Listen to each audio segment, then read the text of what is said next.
Olá pessoal, vamos a mais um vídeo de cálculo numérico, dessa vez sobre integração. Nesse vídeo a gente vai ver como é que a gente utiliza as regras de quadratura para aproximar uma integral, usando por exemplo regra trapézio e regra de Simpson.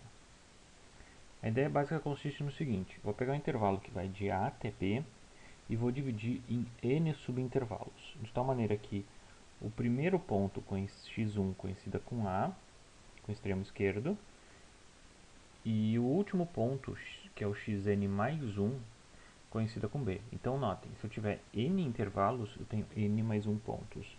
Se por acaso vocês chamarem n o número de pontos, então vocês vão ter n menos 1 intervalos. Então cuidem essa relação aqui. Ok? Eu vou tentar usar sempre n como número de intervalos. Se os intervalos são uniformes, ou seja, se todos os subintervalos têm o mesmo tamanho, o h vai ser simplesmente o tamanho do intervalo, que é b menos a, dividido pelo número total de intervalos, né? Então, em cada um desses intervalos eu vou aplicar uma regra simples, como Riemann, trapézio ou Simpson. Então, por exemplo, como é que eu implemento isso? Vou criar uma função trapézio, que entra com os valores a e b, e eu vou chamar de n o número de intervalos. Então, se n é o número de intervalos, de novo, h é b menos a sobre n, e o x vai ser todos os pontos que estão nesses intervalos, que vão de A até B. Então esse comando linspace faz isso, cria um vetor x que vai de A até B, e nesse vetor x tem n mais 1 pontos, de tal maneira que o primeiro seja A e o último seja B. Então eu vou fazer um loop também, que vai percorrer todos os intervalos. Um loop em i, que vai de 1 até n número de intervalos. Para cada intervalo, o que eu vou fazer vai ser o seguinte: eu vou calcular A1 como sendo 1 meio e A2 como sendo 1 meio, que é a regra do trapézio.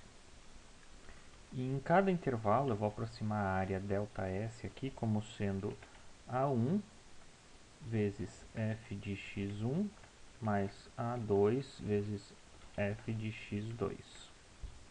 Ok? Para completar a regra, falta multiplicar isso aqui pelo tamanho do intervalo h. Então, isso calcula a regra para um intervalo, que vai de x1 até x2. E depois ele vai acumulando esse valor no valor de s. Então, começa com s igual a zero e vai somando ΔS, ΔS, ΔS até chegar no valor final. Falta dizer quem é x1 aqui e quem é x2. x1 é a esquerda do intervalo e x2 é a direita do intervalo, é x i mais 1. Nota que eu estou abusando um pouquinho da linguagem aqui, né? Porque x é usado como a letra x é usada como os pontos que estão no intervalo AB. E eu uso x1 e x2 aqui, que é um pouco diferente, como sendo os dois pontos locais da quadratura, né? Espero que isso não cause confusão, senão eu poderia usar as letras xi1 e xi2. Então, vamos fazer um teste aqui para a função, por exemplo, y igual a f de x, onde a função é simplesmente exponencial de x. Então, se eu fizer isso aqui e clicar para rodar, eu vou simplesmente carregar o trapézio e a função f para a memória do slide. Então, quando eles estão aqui na memória, por exemplo, posso calcular f de 0, vai estar simplesmente calculando a função exp em 0, que é 1. F de 1, por exemplo, tem que dar i, né? Está aqui o valor de i, 2.718. Então, como é que eu calculo o valor dessa integral? Calculo o trapézio e, digamos, eu não defini diante quanto quero. Então, o problema vai dizer que vai ser dado, calcule a integral, por exemplo, de 0 a 1 da função exponencial de x. Mas não vai dizer quantos intervalos. Então, digamos que eu use dois intervalos. Se eu usar dois intervalos, eu tenho esse valor aqui. Mas quão bom está esse valor aqui? Eu não sei. Se eu calcular só dois intervalos, eu não sei se está bom ou está ruim. Eu preciso aumentar o número de intervalos. Então, se eu botar 2, se eu botar 4 intervalos, agora eu tenho 1.72. O valor aqui está se repetindo algumas casas decimais. Eu já tenho duas casas decimais se repetindo. E se em vez de 4 eu usar mais intervalos, 8, 1.72, já está repetindo 1.72 com 1.72. Aqui eu já tenho uma ideia que o valor aproximado dessa integral deve ser 1.72 alguma coisa. A próxima casa decimal não está muito certo que já convergiu, né? Se em vez de 8 eu botar 16, dá pra ver que aquele 2 não era bem 2 ainda, porque não tinha convergido, mas está mais para 1.718 alguma coisa. Então, é sempre bom verificar dois valores seguidos aqui. Vocês estão vendo que eu estou dobrando o número de intervalos, né? Porque eu quero ver a relação que acontece se eu diminuo o valor de H. Depois no próximo vídeo a gente vai analisar um pouco o erro. Mas se eu botar aqui com 100 intervalos, por exemplo, eu tenho que este valor, e com 200 intervalos é este valor aqui. Então eu já tenho uma ideia aqui, ó, de 1.718. Guarde um pouco esse valor aqui. Eu vou até anotar aqui para poder comentar com a próxima regra. Com 100 intervalos eu consigo 1.718,2,961. Isso usando a regra do trapézio com 100 intervalos. Vamos ver o que acontece se usar a regra de Simpson com 100 intervalos. Aqui eu tenho uma ideia. Eu acho que isso aqui está correto com 5 casas decimais, já que de 100 para 200 se repetem 5 casas decimais. Mas se eu usar a regra de Simpson, a regra de Simpson que está nas notas ali, vocês vão ver que é bem fácil trocar esse código para qualquer uma das outras regras que a gente possa vir a utilizar. Troquei o nome do código para Simpson, o número de intervalos o tamanho do intervalo é o mesmo, eu vou usar n mais 1 pontos.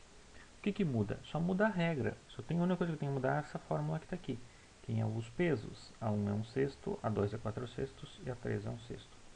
Aqui vai a fórmula local, né?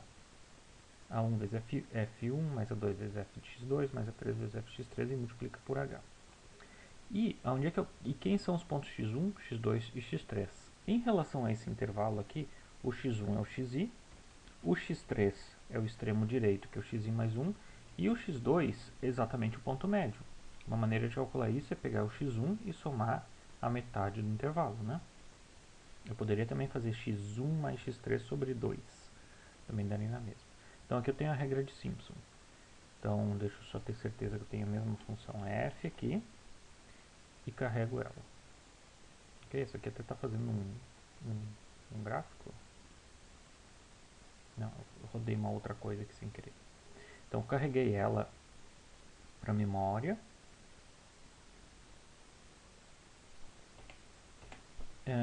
E vamos utilizar agora a regra de Simpson para calcular a integral de 0 a 1 usando 10 intervalos. Se usar 10 intervalos, eu tenho esse valor aqui para Simpson. Qual o valor que eu tinha mesmo antes quando eu usava trapézio de 0 a 1 com 100 intervalos? Dá um valor bem próximo. Ok? Aqui eu já tenho uma ideia que Simpson, só que fazendo Simpson só com 10 intervalos eu não sei muito bem, não tem muita coisa que eu posso dizer a respeito desse. Mas se eu faço Simpson com 10 e Simpson com 20, eu vejo que já, olha, repete quase todos os dígitos, né? Quanto que é o valor real dessa integral? É a integral de e na x de 0 a 1, né? É simplesmente exponencial de 1 menos, façam as continhas aí, menos exponencial de 0. Esse aqui é o valor exato da integral. O valor exato integral é exatamente o que eu obtive aqui. Exatamente não, né? Cuide que a gente está em numérico aqui. Tem umas casas aqui atrás que não estão sendo mostradas, né? Vou deixar para vocês repetirem o exercício com o formato 25 aí para vocês testarem o que está acontecendo. Mas dá para ver que o método Simpson é bem melhor que o de trapézio. Ok? Então era isso.